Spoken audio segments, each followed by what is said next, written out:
Well, there's still places we haven't gone, and I'd like to hear about January 6th as well, because there's a huge story there that we haven't even delved into. So is it reasonable to leap to that? Pretty much. Okay, let's do that then. Yeah. Okay. So in the middle of all these lawsuits, I have this burning passion for 2 to 3 years just to keep speaking publicly. And one of those days of speaking publicly happened to be January 6th in Washington, D.C. My perspective was it was another speaking engagement. I spoke January 5th in Washington, D.C. I spoke January 3rd in Florida, January 10th in Florida. But the 5th and 6th, I was scheduled in Washington, D.C. Where were you supposed to speak? January 5th, no problem, Freedom Plaza. January 6th, scheduled to speak on the east side of the Capitol with a permit. There you go. Okay. With a permit. People don't know that. So I was there to speak. Who were you speaking with or to? I don't know who organized it. I had a team at that point, and there were about 20 speakers, including incoming Representative Marjorie Taylor Greene and Paul Gosar, another representative. It was a pretty high-profile speaking opportunity. People were, of course, speaking about their concerns that the election was stolen. But my lane was to speak about medical freedom. I had a prepared medical freedom speech that I did the day before, no problem, Freedom Plaza. And I was intending to do the same thing on January 6th, the east side of the Capitol building. It's called Section 8, and I had a permit. And when we speakers presented ourselves at the location, we were told by whoever was there that we couldn't speak. Now, That you couldn't speak. they wouldn't allow, there was a stage set up, but they weren't allowing anybody to speak. Everyone asks me why. I don't know. Still don't know. I think because the crowds were so large. I don't know. If you have a large crowd, it seems to me you ought to let people speak so there's a positive energy source for the crowd to pay attention to. But for whatever reason, they would not let the speakers speak. So I was there on the Capitol, basically ready to give a speech. So I said, well, I'm speaking. And so I scampered up to the top of the steps and I started speaking, but I have 0 microphones or anything. And of course, within a minute or 2, I stop because no one can hear me. There's a lot of people and I'm standing at the top of the Capitol steps and people are pouring in by the second because Trump had finished speaking and everyone was walking over. And I'm telling you, every minute had another 1,000 people showing up there because that was the time Trump had stopped. And so I'm just standing there and I'm kind of smushed against the wall. And all of a sudden, the doors opened from the inside. And I was swept into the building. This is all on video. I can't imagine what they would say about me if there was no video. Because you can actually see on the video that I kind of tumble and I almost fall into the building because there's a surge behind me. And I find myself in the Capitol. And it's hard to remember what life was like before J6. But we have a long history in our nation of political protests. Now, when conservatives landed in the Capitol, standing there, everywhere I was very peaceful, completely peaceful. I find myself in the rotunda. It's beautiful. And I'm walking between the ropes and I'm looking up here because it turns out there was video everywhere. I didn't know. And you can see me walking peacefully in between the ropes, looking around, and I've got my speech in my hand. And I think to myself, it is a fine idea that I should give my speech, because this is a political day and let's give a speech. And there's a lot of people here. So I give my speech and that is also seen on video. And it's kind of funny when I'm thinking back on it, but that was my mission. And then a little bit later, I give my speech again. And then an officer taps me on my shoulder and says I have to move along. And I'm startled, I look at him and then I move along. And then I exit the building. And that was my sojourn into the Capitol on January 6th, 2021. And I had no idea what was being said about the day. As an eyewitness, on the east side of the Capitol, no violence, kumbaya, literally grandmas singing kumbaya, moms with strollers. And that's what it was. It was very large. It seemed more like the energy of a sporting event or a concert, large. And that was it. And then we leave. And we got dinner, and I didn't have any news on it. Did you think anything of it after that? No. So I didn't. And I was in D.C. another day, and I'm always working, and I'm just typing away. And people are saying it's something. And I'm like, no, it was nothing. And I'm just typing, and I meet friends that night for dinner. And the friends are very, very, very alarmed when I said we were at the Capitol. And they said, oh my God, it was an insurrection. It was an insurrection. I'm like, and I start laughing. Like, what are you talking about? Like, I just thought, I was like, no, I was there. Like, no, what are you talking about? And they were very, very worried for me. And I'm sitting at dinner and I get a message on my phone. And there's a picture of me on the FBI's most wanted list. with my picture. That's a night. problem. And I look at it. Wow. And my first reaction was, well, this was photoshopped. This is like a joke. Right. I mean, I still can't believe it. You can. I'm like, I can appreciate I'm on the FBI's most wanted list. Like, wow. It was, and so they have a picture of me. Somebody handed me a megaphone, and I was giving my speech, and that was the picture of me on the FBI's most wanted list. And I was like, no, and I just couldn't believe it. And then the next day, I started getting a little bit worried. But I went off 4 days later, and I gave another speech in Florida. And I went back years later, and I watched that speech, and I never even mentioned January 6th, just to give you perspective that I didn't think. And then 12 days later, I'm in my apartment working, and the most horrific, loudest, I can't do it justice, scream banging on the door, FBI, FBI, FBI, so loud that I immediately thought, well, it can't possibly be the FBI because this must be a Colombia cartel coming to murder me. Of course, this couldn't be the FBI. Like, I remember thinking, couldn't possibly be the FBI. Like, they would have called me. Like, and they're screaming, and I'm looking at the person I'm working with. I'm like, is that real? And he says, no, that's not real. I mean, it just couldn't process it.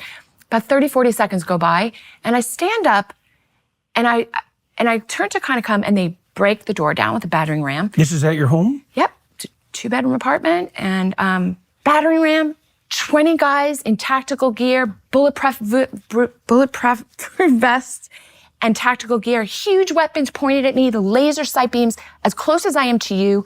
And I'm looking, I'm like, that's weird. And you asked me if I panic. And I remember thinking, oh. And I got really calm. And as soon as I realized that, before that, he had said to me, turn around,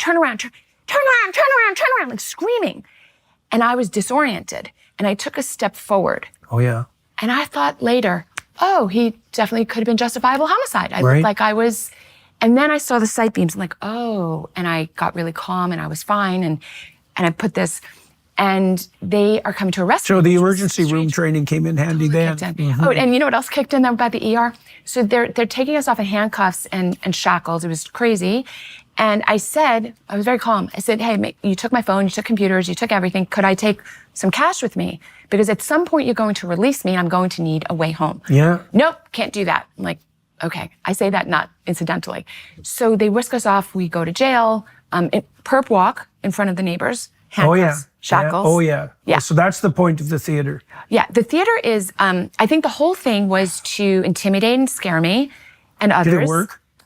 It backfires. Is what it does. Oh, at the time, yes, but now I don't think there's anything I'm afraid of now. I mean, if you had said to me beforehand, would you be afraid of being in prison? Would you be afraid of being in isolation? What is worse? What is worse than that? And now I'm like, I don't like it. It's unpleasant, but okay. Like, you can't scare me with it. Like, you could probably still scare you with that. You can't scare me with that. Like, it's terrible, granted, but okay.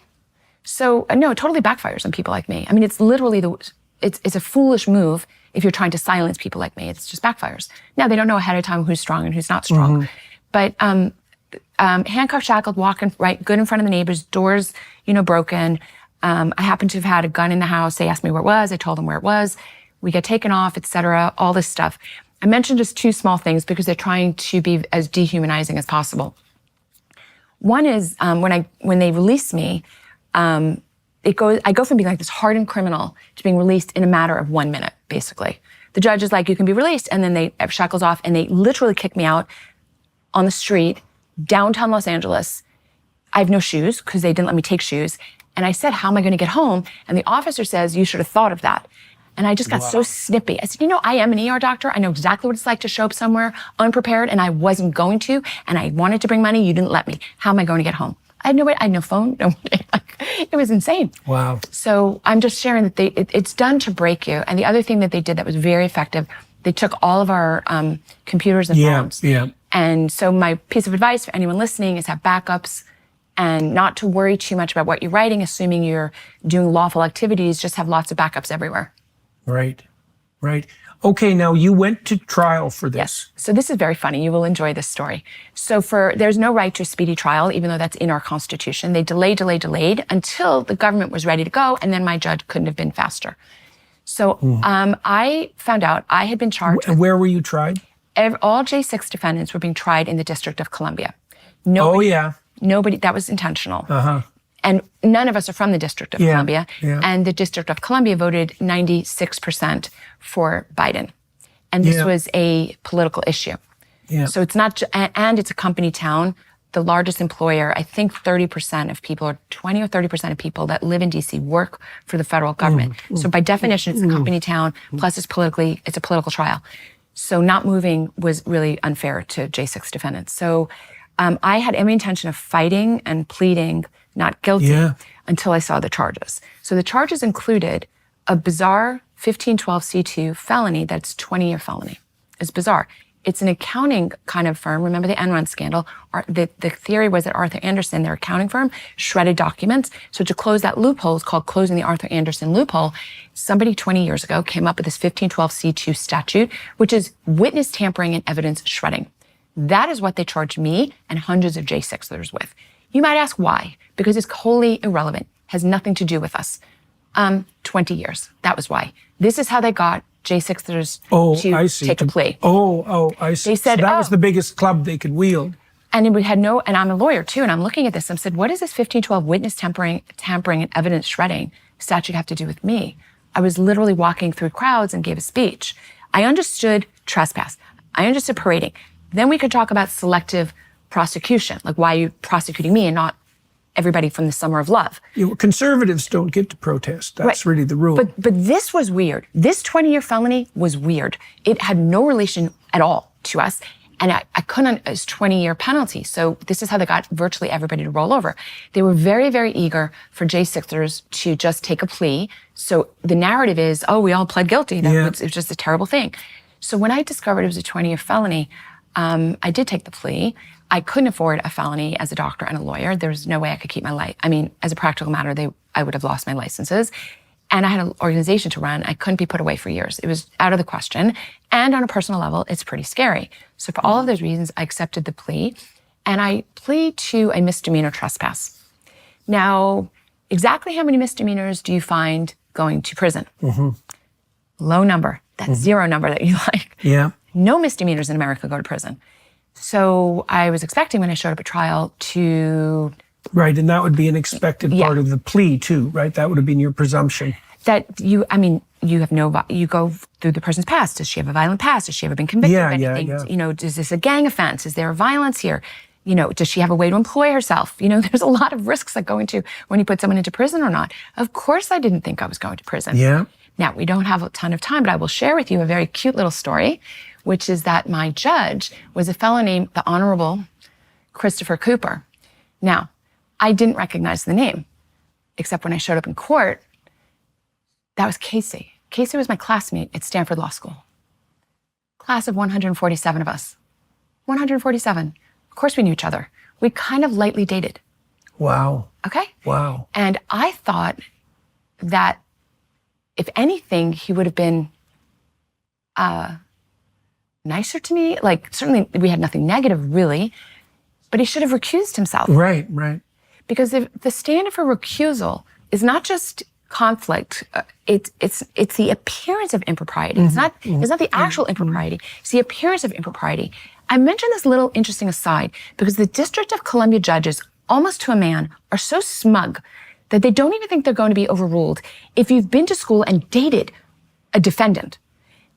They're like, oh, no, that's no problem. And I am sad as a lawyer to know that's the standard. Yeah. So the appearance of impropriety, which of course this is, and I bring it up because when I stood before him, I felt this heat of hatred and anger emanating from him. All the other hearings every month were on Zoom, but for sentencing, I had to show up in person. And there was so much hatred from him towards me that I will never know if it was personal or just his beliefs on J6th. And he should never have been in that situation. That is why judges who have an appearance of impropriety are to recuse themselves.